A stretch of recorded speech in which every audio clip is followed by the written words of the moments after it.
स्वामी विवेकानंद जी का संपूर्ण जीवन परिचय। जन्म, आध्यात्मिक यात्रा और देश के लिए योगदान। और आध्यात्मिक यात्रा के बारे में 12 जनवरी को स्वामी विवेकानंद जी के जन्म दिवस पर भारत में युवा दिवस मनाया जाता है। विवेकानंद जी का जीवन काल बहुत छोटा रहा है, परंतु उन्होंने इस छोटे जीवन काल में ही संपूर्ण जीवन जी लिया था और इतने छोटे काल में ही उन्होंने इस देश, समाज और धर्म को बहुत कुछ दिया। आइए जानते हैं स्वामी विवेकानंद का जीवन परिचय, देश के लिए उनका योगदान और आध्यात्मिक यात्रा के बारे में। 1. विवेकानंद का परिचय। स्वामी विवेकानंद का जन्म 12 जनवरी सन 1863 को कोलकाता में हुआ। उनका घर का नाम नरेंद्र दत्त था। उनके पिता श्री विश्वनाथ दत्त का निधन 1884 में हो गया था, जिसके चलते घर की आर्थिक दशा बहुत खराब हो चली थी। एक वक्त का भोजन भी नहीं मिल पाता था। 2. विवेकानंद की रुचि और अध्ययन।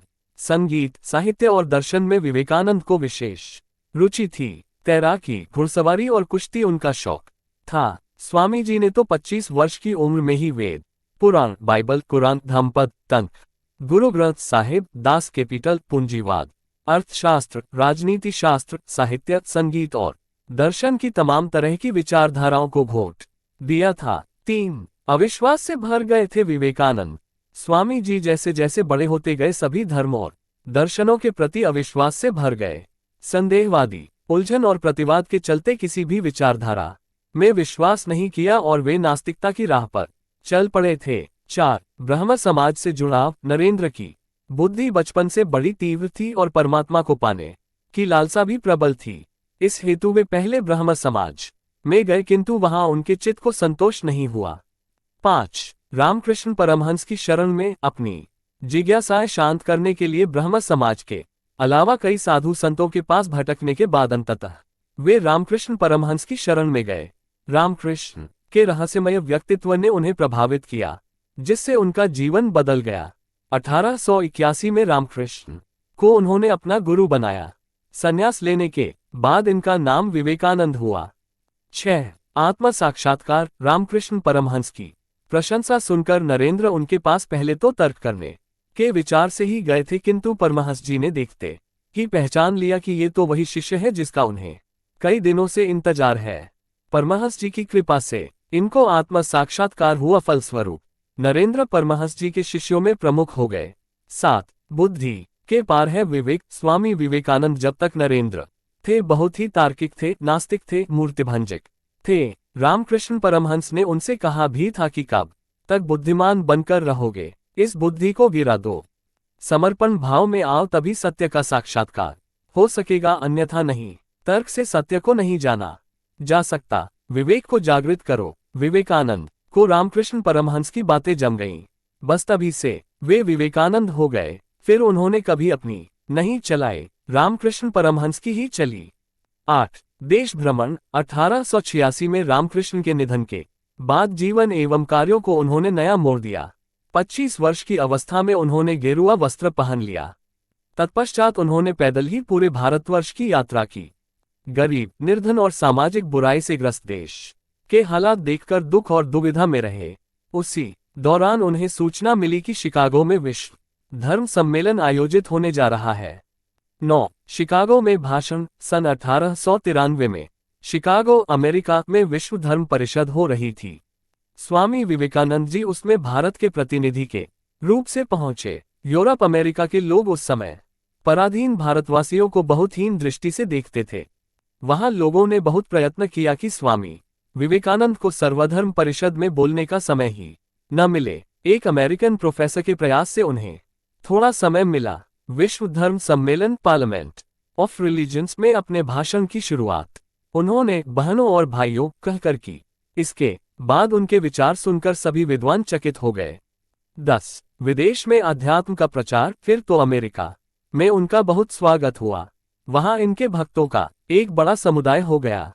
3 वर्ष तक वे अमेरिका रहे और वहां के लोगों को भारतीय तत्वज्ञान की अद्भुत ज्योति प्रदान करते रहे। अध्यात्म विद्या और भारतीय दर्शन के बिना विश्वनाथ हो जाएगा, ये स्वामी विवेकानंद जी का दृढ़ विश्वास था। अमेरिका में उन्होंने रामकृष्ण मिशन की अनेक शाखाएं स्थापित की। अनेक अमेरिकन विद्वानों ने उनका शिष्यत्व ग्रहण किया। शिकागो से आने के बाद देश में प्रमुख विचारक के रूप में उन्हें सम्मान और प्रतिष्ठा मिली। 1899 में उन्होंने पुनः पश्चिम जगत की यात्रा की तथा भारतीय आध्यात्मिकता का संदेश फैलाया। विदेशों में भी उन्होंने अनेक स्थान की यात्राएं की। 11 विवेकानंद का दर्शन। विवेकानंद पर वेदांत दर्शन, बुद्ध के अष्टांगिक मार्ग और गीता के कर्मवाद का गहरा प्रभाव पड़ा।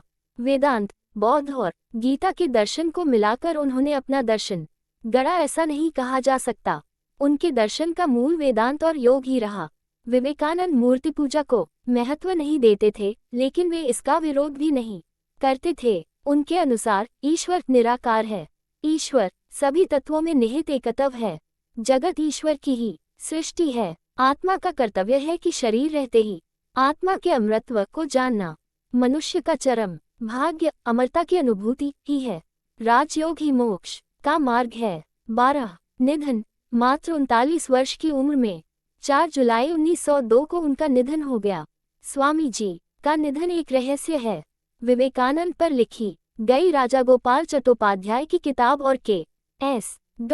भारती की एक अन्य किताब के मुताबिक उनकी मृत्यु शाम को ध्यान करने के दौरान ही हो गई थी।